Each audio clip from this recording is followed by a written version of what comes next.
In the heart of the city, giants of glass and steel pierce the sky, casting long shadows over the streets where life truly unfolds. Down below, in the quiet corners and forgotten alleyways, the faces of a generation look out, their expressions a mix of longing and frustration. They see a world of promise just out of reach. A city that gleams for some but remains cold and distant for many. The skyline is a monument to a dream they were told was theirs. Yet it feels like it belongs to someone else entirely. The daily rhythm is a quiet battle. An old woman's hands, wrinkled with time, carefully count out the last of her coins.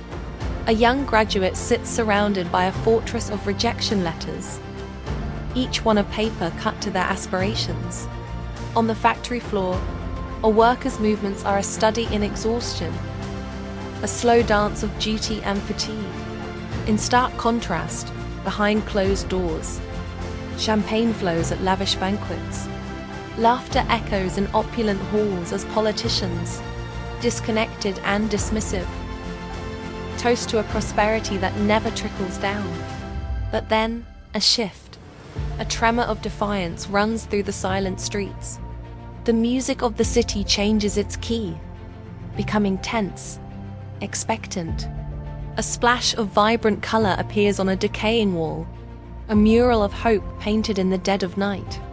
In a barren lot, hands dig into the earth, planting the seeds of a community garden. Neighbors, once strangers, begin to share what little they have. From their high towers, the elite look down, their faces etched with a flicker of annoyance, a frown at the disruption of their perfect view. The discontent, once a whisper, becomes a physical presence. A massive, silent march floods the financial district, a river of humanity flowing between the canyons of commerce. The only sound is the soft shuffle of thousands of feet on asphalt. In slow motion, the camera captures the faces in the crowd, resolute, determined, and united in their quiet strength. High above, behind panes of polished glass, the architects of this gilded world watch, their usual confidence replaced by a new, unsettling feeling of vulnerability. As the first light of dawn spills over the horizon, the crowd begins to disperse, not with a sense of defeat, but of purpose.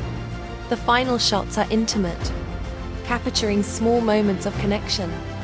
A shared smile, a hand on a shoulder. The people are no longer looking up at the skyscrapers. They are looking at each other. The rising sun bathes the entire city in a warm, golden glow, illuminating every street and every face, hinting that a new day, forged not in steel but in solidarity, is possible.